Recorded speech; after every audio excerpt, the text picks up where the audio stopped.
자, 안녕하십니까. 229페이지, 버널리제이션에 관여하는 조건. 자, 버널리제이션이 뭔가라는 건 지난번 시간에 봤고요.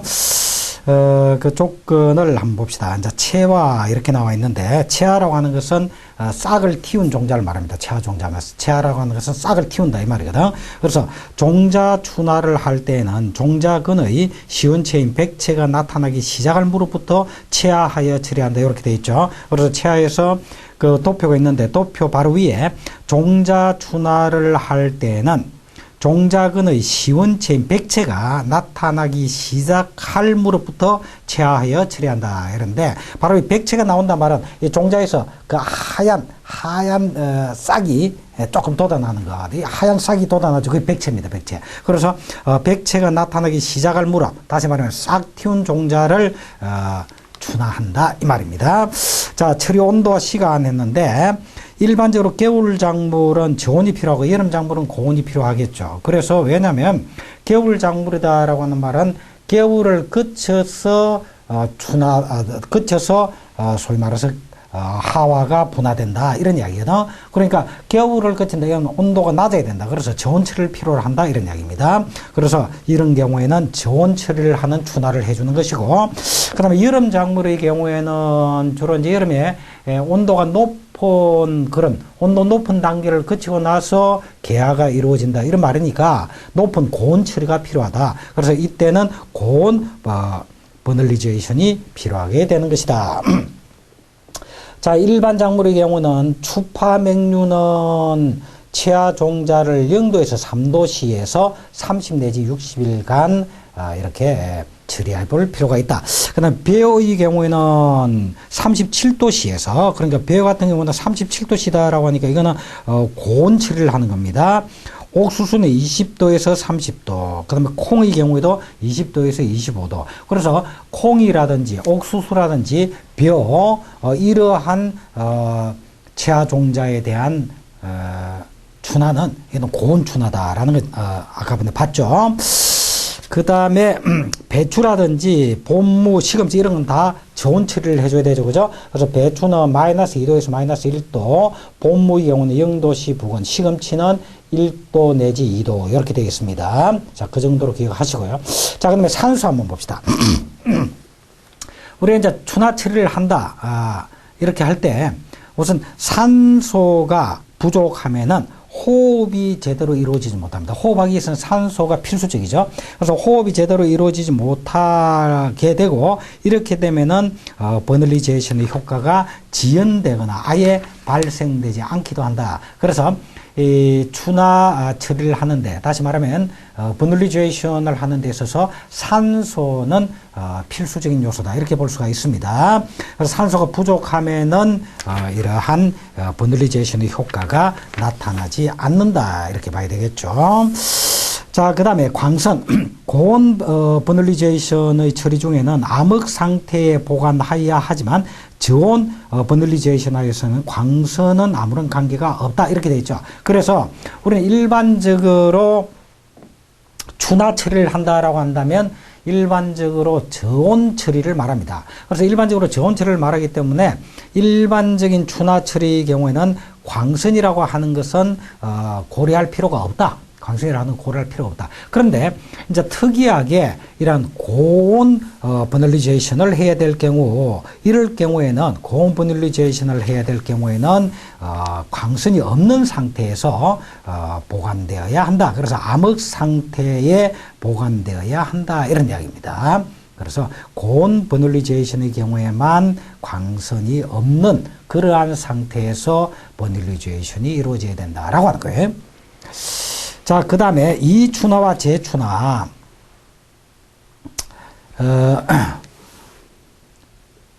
둘째 줄에 보니까 저온 춘화 처리를 실시한 직후에 35도씨 정도의 고온에 노출되면, 그러니까 우리가 이제 춘화 처리를 해서 저온 처리가 이루어졌는데 거기에서 다시 고온에 노출이 된다. 고온에 노출이 되면은 어떻게 되느냐? 버널리제이션의 효과는 발생되지 않게 된다 이런 이야기죠. 이런 걸 이춘화라고 합니다. 춘화가 깨진다 이 말이죠. 그래서 이춘화 춘화가 깨지는 겁니다. 그러니까 저온 처리를 해서 춘화 처리가 됐는데 거기에서 고온에 노출됐다. 35도씨 정도의 고온에 노출됐다. 그러면 춘화 처리의 효과가 없어집니다. 이걸 이춘화라고 합니다. 자, 그래서 이춘화로 가고 춘화 정도가 진전할수록 이춘화하기는 더 어려워지겠죠. 춘화가 많이 진전될수록 이춘화되기는 어렵다. 이렇게 볼 수 있고 완전히 춘화가 이루어지고 나면은 이춘화는 발생되지 않는다. 이것을 우리는 버널리 제이션의 정착이라고 한다. 그래서 버널리 제이션이 정착된다. 이건 완전히 춘화가 이루어졌다. 완전히 춘화가 이루어지면 이제 고온은 노출된다라고 하더라도 이춘화되지 않는다 이 말이야.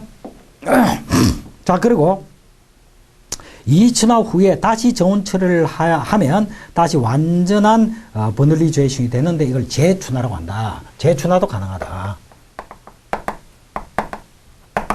자, 이게 무슨 말이냐면 춘화 처리를 해서 저온 처리를 한단 말이야. 자, 저온 처리를 하는데 저온 처리를 하면서 춘화가 점점점 진행이 될 겁니다. 근데 춘화가 완전히 진행되었다. 이제 춘화가 끝났다면은 버널리 제이션이 정착된 거예요. 자, 이래 정착되고 나면은 다시 이춘화가 된다 이런 현상은 없어.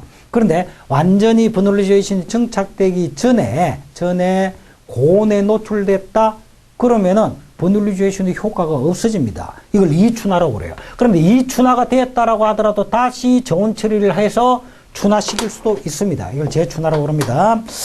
자, 그다음에 화학적 춘화 나와 있는데 둘째 줄에 화학물질이 저온 처리와 동일한 춘화의 효과를 대체하는 경우가 있는데 이를 화학적 춘화라고 한다. 그리고 저온 처리와 대체 효과가 탁월한 것은 지베렐린이다. 이렇게 되어 있죠. 자, 그래서 이제 화학적 춘화다라고 하는 것은 우리가 식물 호르몬 중에서 지베렐린,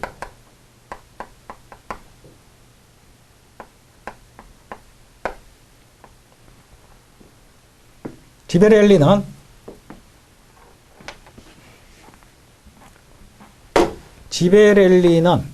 이거는 저온 처리와 지베렐린 처리를 하면 저온 처리와 장일 처리를 한 것과 동일한 효과가 나타납니다. 그래서 자, 지베렐린 처리를 해주면 저온 처리를 해준 것과 동일한 효과가 나타난다. 또는 장일 처리를 해준 것과 동일한 효과가 나타난다. 자, 그러면 우리가 저온 처리를 해준다. 이게 바로 일반적인 춘화입니다. 그지? 춘화. 저온 춘화죠. 그죠? 그래서 저온 춘화와 동일한 효과가 나타난다. 지베렐린 처리를 하면 이런 이야기예요. 지베렐린 처리를 하면. 자, 지베렐린이라고 하는 식물 호르몬에 의해서 춘화와 동일한 효과가 나타난다. 이것을 화학적 춘화라고 이야기를 한다. 이렇게 이제 보시면 되겠죠. 자, 그래서 230페이지 보니까 둘째 줄에 화학물질이 저온 처리와 동일한 춘화의 효과를 대체하는 경우가 있는데 이것을 화학적 춘화라고 하고 저온 처리와 대체 효과가 탁월한 것은 지베렐린이다. 이렇게 되어 있죠. 그래서 지베렐린이다. 여기까지 밑줄 쫙 꺼놓으시고요. 됐죠? 지베렐린이다.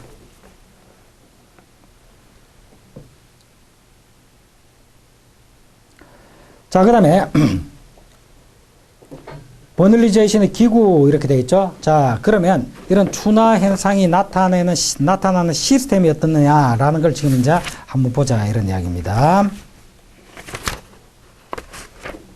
그래서 시스템은 우선 자극의 감응 부위는 저온 처리에 의해서 자극을 느끼고 거기에 따라서 이러한 개화가 이루어지도록 하는 이런 유도를 하는 그러한 반응은 어디서 나타나냐? 바로 생장점에서 나타난다. 이런 얘기입니다. 생장점에서 나타난다. 그러니까 생장점에서 나타나기 때문에 생장점 이외의 기간에 저온 처리하여도 버널리 제이션의 효과는 발생되지 않는다. 이렇게 이제 볼 수가 있겠죠. 그죠? 그래서 생장점이 바로 자극의 감응 부위이기 때문에 버널리 듀레이션의 감응 부위는 어디다? 생장점이다. 그래서 생장점 이외의 기간에 저온을 처리하여도 버널리 듀레이션의 효과는 발생되지 않는다. 이렇게 볼 수가 있습니다.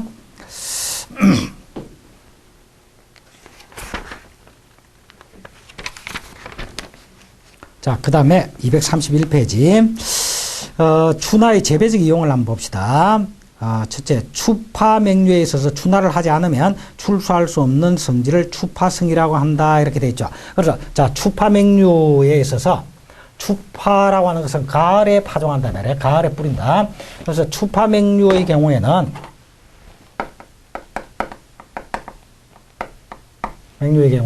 가을에 파종을 해야만 추파를 해야만 하와가 분화되고 개화가 됩니다. 그제? 그래서 추파를 해야만 이렇게 개화가 이루어진다. 이걸 뭐라 하면 추파성이라고 그래요. 추파성. 근데 추파라는 것은 가을에 뿌려서 결국 저온의 과정을 한번 거친다. 이런 이야기죠. 그지? 그런 이야기죠. 그런데 이러한 추파성도 추나 처리를 하면은 결국 이 추파성을 충족시켜주는 결과가 되는 거지, 그지? 그래서, 추파성을 가지지 않는 걸 추파성이라고 하는데, 이런 추파성 정도의, 추파성을 가지지 않은 경우에는, 추파맹류의 경우에 개화가 되지 않겠죠. 그러나 추나 처리를 하면은 동일한 효과를, 얻을 수가 있기 때문에, 춘파를 하더라도, 춘파는 이제 봄에 뿌린다. 봄에 뿌리더라도 추나 처리를 해주면 개화나 하와 분화가 이루어진다. 이렇게 볼 수가 있습니다. 자, 그 다음에 체종에 있어서 월동하는 작물들은 저온 처리를 하여 봄에 심어도 개화가 이루어진다. 그러니까 월동 작물들은 저온 처리를 하여 봄에 심어도 개화가 이루어진다. 바로 이러한 저온 처리를 하는 추나 처리를 통해서 개화를 이룰 수가 있다. 그 다음에 이제 촉성 재배에다 활용할 수 있는데, 화초의 촉성 재배에 저온 추나와 고온 추나가 이용될 수가 있다. 그래서 저온의 추나함으로 인해서 꽃을 빨리 땡겨서 필 수 있도록 해줄 수도 있고, 또 고온 추나를 통해서 개화가 빨리 이루어질 수 있도록 해줄 수도 있고, 이와 같이 꽃이 피는 시기를 앞당길 수 있는 이런 방법의 버널리 듀레이션을 이용해 볼 수도 있다. 이런 이야기입니다. 자, 그러면 232페이지 이제 일장 효과를 한번 봅시다. 자, 일장 효과도 역시, 하와에 영향을 미치는 요소죠. 자, 그럼 일장 효과 한번 봅시다. 자, 일장효과다라는 말은, 일장이라는 말은 뭐예요? 낮의 길입니다. 낮의 길이니까 광선을 받을 수 있는 시간, 이걸 일장이라고 그러죠. 자, 일장이라고 하는데, 일장에서 장일이다 또는 단일이다 이렇게 구분을 하면, 장일은 하루 24시간이니까, 그지? 24시간에 반이 12시간이야. 그래도 일반적으로 장일이다 하면 보통 14시간 이상, 14시간 이상 햇빛을 쬐게 될 때를 장일이라고 그러고요. 그 다음에 단일이다 하면 보통 12시간 이하의 빛을 받게 되는 경우를 단일이라고 이야기를 한다. 자, 그게, 일장효과의 한참 중간쯤 내려와서 12시간에서 14시간 이상인 것을 장일, 12시간에서 14시간보다 짧은 것을 단일이라고 한다라고 하는데, 일반적인 기준은 14시간 이상 장일, 12시간 이하 단일이라고 한다. 이렇게 이제 볼 수는 있겠죠. 자, 그 다음에 식물이 화성을 유도할 수 있는 일장을 유도일장이라고 하고, 그러니까 이런 일장도 화성을 유도하는데 관여한다 그랬죠, 그죠? 화성 유도에 관여한다. 지난 시간에 그렇게 이야기를 했죠. 자, 그러면 화성을 유도할 수 있는 일장, 화성을 유도할 수 있는 일장, 이걸 유도일장이라고 그래. 그 다음에 화성을 유도하지 못하는 일장, 이게 비유도 일장이라고 해요. 그렇죠? 그래서 화성을 유도할 수 있는 일장을 유도일장이라고 하고, 화성을 유도하지 못하는 일장을 비유도 일장이라고 하며 유도 일장과 비유도 일장이 경계가 되는 일장을 한계 일장이라고 한다. 거기까지 밑줄 짝. 그러니까 한계 일장 이상이 되면은 화성을 유도하게 되고 한계 일장 밑으로는 유도하지 못한다. 그러면 유도 일장과 비유도 일장의 바로 경계가 되는 게 뭐냐? 이게 바로 한계 일장이다. 이런 이야기죠. 자, 그래서 거기서 14시간 이상 장일, 12시간보다 짧은 거 단일, 화성을 유도하는 일장을 유도 일장, 유도하지 못하는 일장을 비유도 일장, 유도 일장과 비유도 일장의 경계가 되는 일장을 한계 일장이라고 한다. 여기까지 밑줄 쫙 그으시고요. 됐죠? 자, 그러면 작물에 따라서 장일의 조건이 충족되어야 꽃이 피는 이런 작물이 있고 단일의 조건이 충족되어야 꽃이 피는 이런 작물이 있고 그래서 전자를 장일식물이라고 그래요. 장일. 후자를 단일식물이에요. 근데 일장하고는 꽃이 피는 개화나 하와 유도의 일장이라고 하는 요소가 전혀 무관하다. 관계가 없다. 관계가 없다. 이걸 뭐라고 그러냐면 중일식물이라고. 무관하다. 무관하다. 그 다음에 장일이다 단일이다 이렇게 된 것이 아니고 어느 일정한 시간이 딱 정해져 있는 시간, 정해져 있는 정일, 정해져 있는 햇빛을 쬐을 수 있는 시간이 정해져 있는 그 시간 범주 내에 있어야 기화가 이루어진다. 화유도가 된다. 이런 걸 정일식물 이렇게 이야기를 하는 거예요. 자, 그러면 각각의 장일식물이다, 단일식물이다, 중일식물이다, 전일식물이다 라고 할 때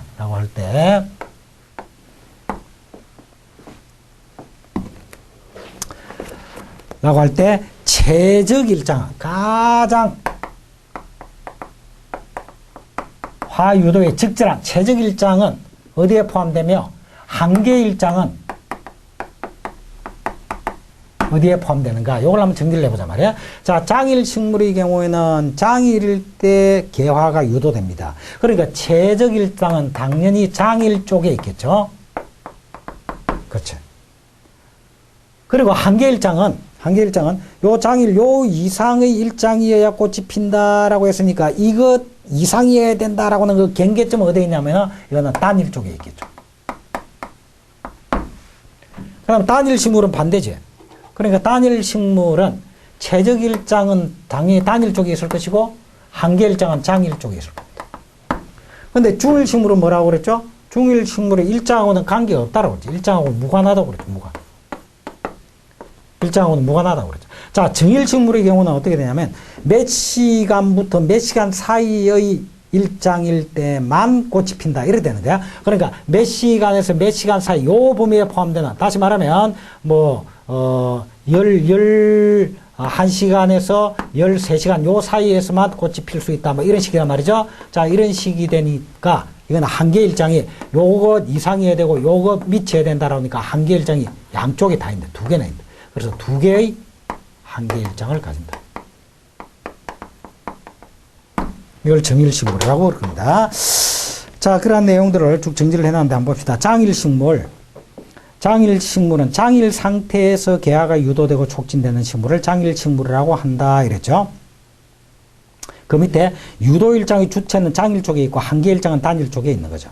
그리고 장일식물에 해당되는 것은 추파맹류라든지 시금치, 양딸기, 해바라기 등이 여기에 해당된다까지 밑줄. 그래서 장일식물 하면은 유도일장의 주체, 이게 바로 최적일장은 장일 쪽에 있고 한계일장은 단일 쪽에 있다. 그리고 이런 장일식물에 해당되는 것으로는 추파맹류, 시금치, 양딸기, 해바라기 등이 있다. 이거 정도는 기억하시기 바랍니다. 추파맹류, 시금치, 양딸기, 해바라기 등은 장일식물이다. 다음 이제 단일식물 보죠. 단일식물은 단일 조건에서 화성이 유도되고 촉진된 식물을 단일식물이라 한다. 밑줄 쫙 하시고 그 밑에 따라서 유도일장의 주체는 단일 측에 있고 한계일장은 장일 쪽에 있다. 그리고 어떤 작물들이냐라고 할 때 옥수수, 콩, 코스모스, 나팔꽃, 국화는 단일식물이다. 그래서 단일식물의 대표적인 예가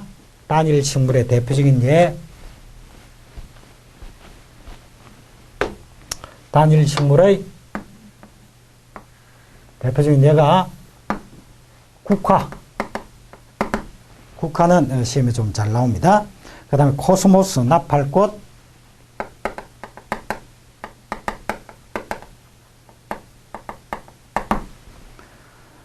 그 다음에 옥수수콩 이런 거. 이런 것들은 단일 식물에 해당된다. 그래서 단일 식물은 국화가 대표적이다. 코스모스, 나팔꽃, 국화, 코스모스, 나팔꽃, 옥수수콩 이런 것들은 단일 식물이다. 자, 그 다음에 중성식물. 중성식물이 중일식물이네. 자, 중일식물은 그 밑에 줄에 화성 유도 촉진에 일장이 영향을 주지 않는다. 밑줄자. 그래서 화성을 유도하고 개화를 촉진하는데 일장이 영향을 주지 않는다. 밑줄자 끊고 여기에 중성식물에 해당되는 것은 토마토, 강낭콩, 고추 등이 있다. 그래서 토마토, 강낭콩하고 고추를 하나 더 추가해 놓죠. 그리고 중성에는 고추도 중성이다. 고추도 중성이다.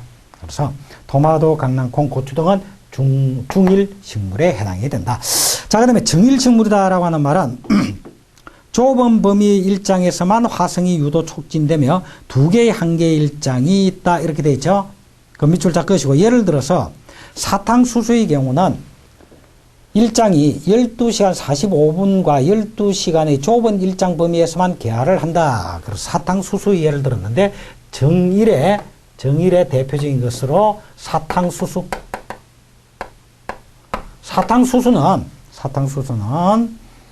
12시간부터 12시간 45분 12시간부터 12시간 45분.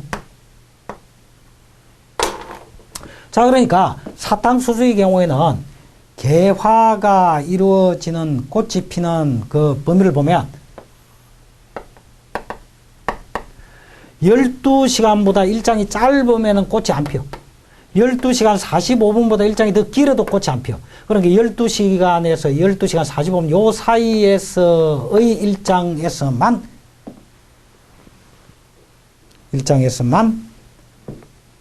개화가 된다. 정일식물이죠. 그래서 사탕무는 대표적인 정일식물에 해당이 된다. 기억하시고요. 그 다음에 이제 장단일이다라고 하는 말은 무슨 말이냐면 장단일. 이거는 처음에는 일정 기간 장일이다가 뒤에는 단일이 되고, 그래서 장일 됐다가 단일이 되고 이 두 가지가 충족되어야 개화가 되는 거예요. 시종 일정한 일장에만 두면은 개화가 되지 않는 거예요. 이게 장단일이야.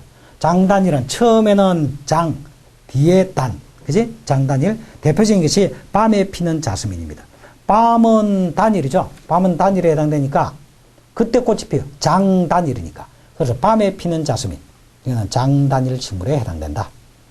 그 다음에 단장일하면 반대죠. 단장일은 처음에는 단일에다가 뒤에 장일이 돼야 꽃이 피는 거야. 처음은 단일이고 뒤에 장일이 되면은 꽃이 피는 것으로서 단장일 식물의 대표적인 것은 프리물라, 딸기 같은 것이 있다. 그래서 밤에 피는 자스민은 장단일이고 그 다음에 프리물라, 딸기는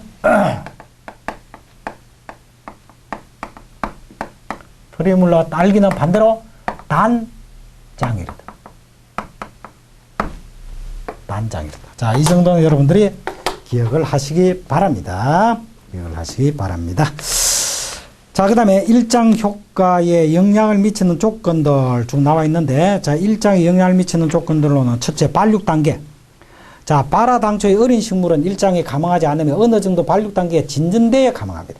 그러니까 이런 장일이다, 단일이다, 개화가 이루어진다. 자, 개화가 이루어지려면은 종자가 발화되어서 어느 정도 영양성장을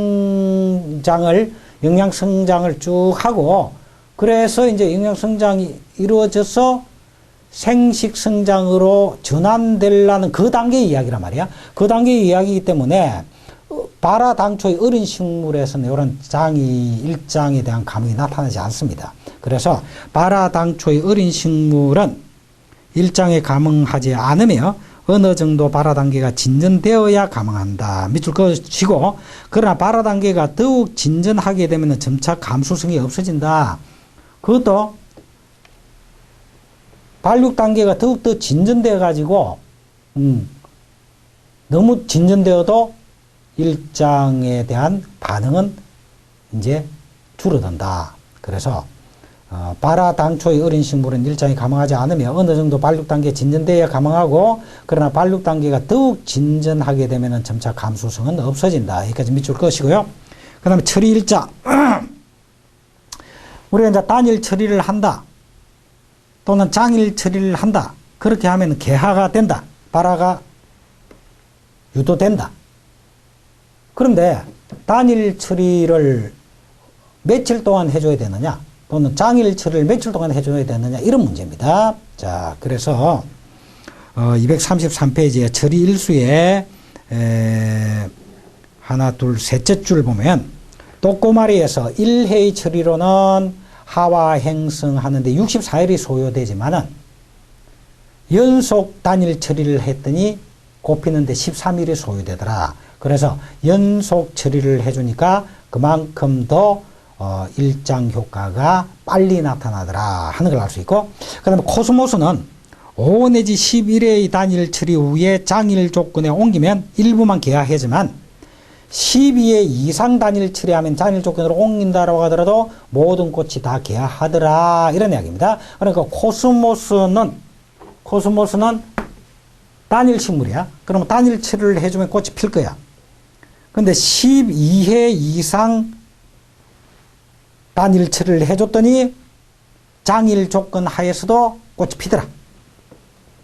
이와 같이 화성유대에 필요한 처리 횟수는 식물에 따라 차이가 크나 처리 횟수가 많은 것이 대개는 하와의 행성도 빠르고 하와의 수도 많다. 이렇게 되죠. 밑줄 짝. 자, 그래서 화성유대에 필요한 처리 횟수는 밑줄 식물에 따라 차이가 있으나 처리 횟수가 많은 것이 대개는 하와의 행성도 빠르고 하와의 수도 꽃도 많더라. 이런 얘기입니다. 꽃도 많이 피더라. 이런 얘기입니다. 자, 그럼 밑줄 그어 놓으시고요.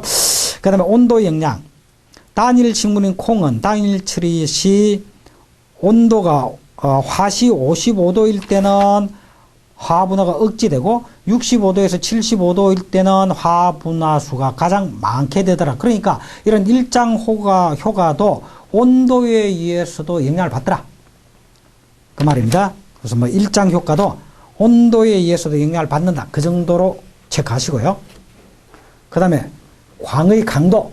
빛을 얼마나 센 빛, 밝은 빛을 쪼이느냐 어쩌냐라고 하는 것인데, 일반적으로 강도가 증가할수록 효과도 크게 나타나는 게 일반적이지만 반드시 그런 건 아니더라. 그 다음에 광질의 경우는 일장혹에 유효하는 광의 파장은 장일 식물이나 단일 식물이나 같더라. 그러니까 자, 일장 효과를 나타내는 일장 효과를 나타내는 이 광의 파장. 광의 파장은 단일 처리를 하든 장일 처리를 하든 적색광이 가장 효과가 있더라. 그러면 적외선, 가시광선, 자외선 할 때 가시광선에서 빨주노초 파남보 하는 적색광이 일장 효과에 가장 효과적으로 작용하더라. 단일이든 장일이든 이런 거 하고는 관계없다. 단일 처리를 하든 장일 처리를 하든 어쨌든 광을 쪼을 거 아니야. 광 쪼을 때 그 파장은 적색광이 가장 효과적이더라. 그래서 적색광 그 밑줄 그어 놓으시고요. 그 다음에 이제 야간 조파라는 말이 나오는데, 예를 들어서